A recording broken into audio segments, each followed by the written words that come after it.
Guys இன்னைக்கு நம்ம இந்த வீடியோல என்ன பார்க்க போறோம்னா பீட்ரூட் துவையல் தான் பார்க்க போறோம்.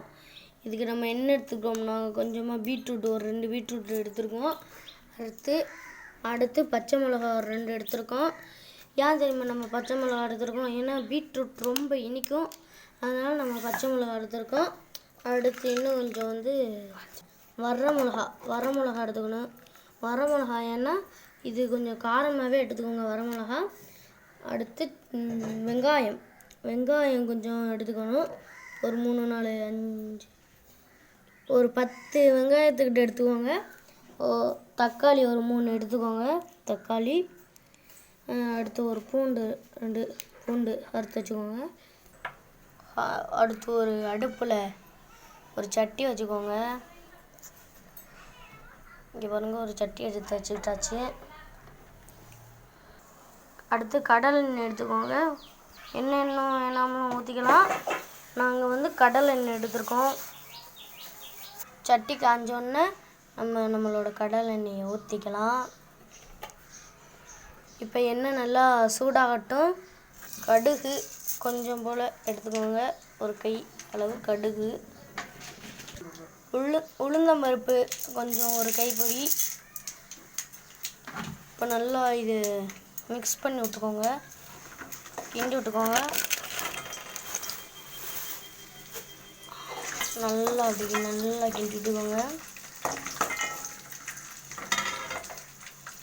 கிண்டி விட்டுட்டு வரமிளகா போட்டுக்கோங்க. நம்ம எடுத்து வச்சா வரமிளகாயை போட்டுக்கோங்க.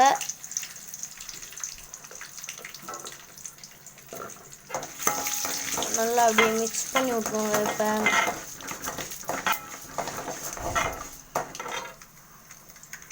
உளுந்து போட்டால் டேஸ்ட் வேறு லெவலில் இருக்கும். அதனால உளுந்து போடுறது.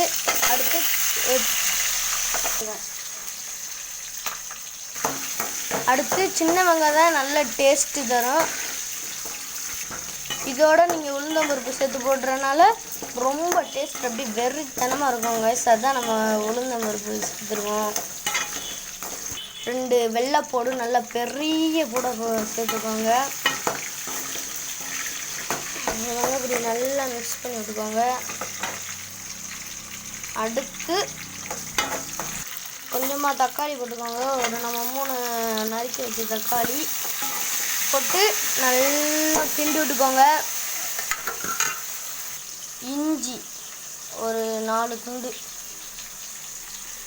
இதையும் போட்டு நம்ம இஞ்சியும் போட்டு நல்லா வதக்கி விட்டுக்கலாம். வதக்குன்னு வதக்கி விட்டுக்கலாம். அங்கே எல்லோரும் சேர்ந்து மிக்ஸ் ஆகிற வர வதக்கி விட்டுக்கலாம். கருவேப்பிலை இதுவும் வாசத்துக்காண்டி தான் கருவேப்பிலையும். நல்லா இவங்க எல்லாத்தையும் வதக்குன்னு வதக்கி விட்டுக்கலாம். நல்லா இவங்களெல்லாம் வதக்கி விட்டுக்கிட்டே இருக்காங்க. நல்லா ரொம்ப நேரமாக வதக்கணும். கொஞ்சம் நேரம் வதக்கி விட்டுட்டு இந்த துவையலுக்கு முக்கியமாக தேவை பீட்ரூட் தான். பீட்ரூட்டை நம்ம சேர்த்துக்கிறோம்.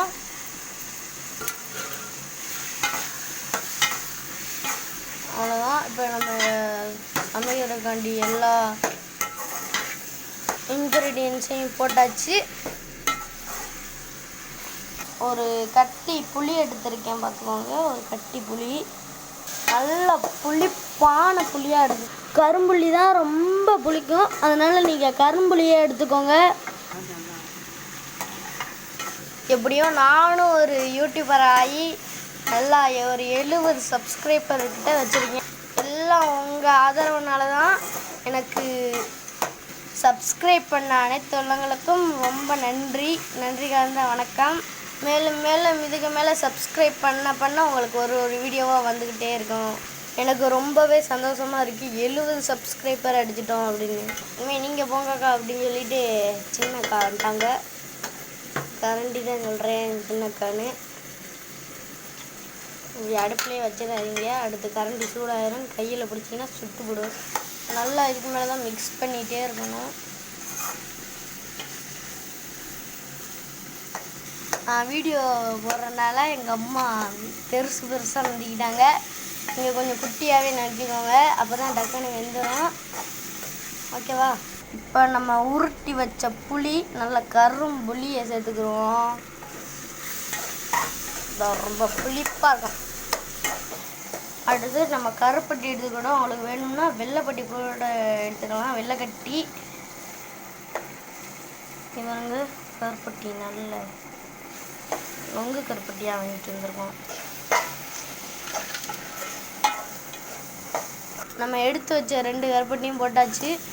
அதையும் நல்லா நம்ம மிக்ஸ் பண்ணி விட்டுக்கலாம். இப்போ நம்ம ஒரு தொட்டில் கொட்டி நல்லா ஆற வச்சுக்கிடுவோம். ஆற வச்சா தான் நல்ல சூடு கம்மியாகி நல்லா அரைக்க வரும். அவங்க எல்லாத்தையும் ஒரு மிக்சியில் சேர்த்துக்குவோம். சேர்த்து இப்போ நம்ம அரைக்க தான் போகிறோம். கல்லுப்பு நம்ம கடைசியாக தான் சேர்த்துருக்கோம், போட்டுக்கிடுவோம். அவ்வளவுதான். இப்போ நம்மளோட பீட்ரூட் துவையல் எப்படி இருக்குது பாருங்கள்.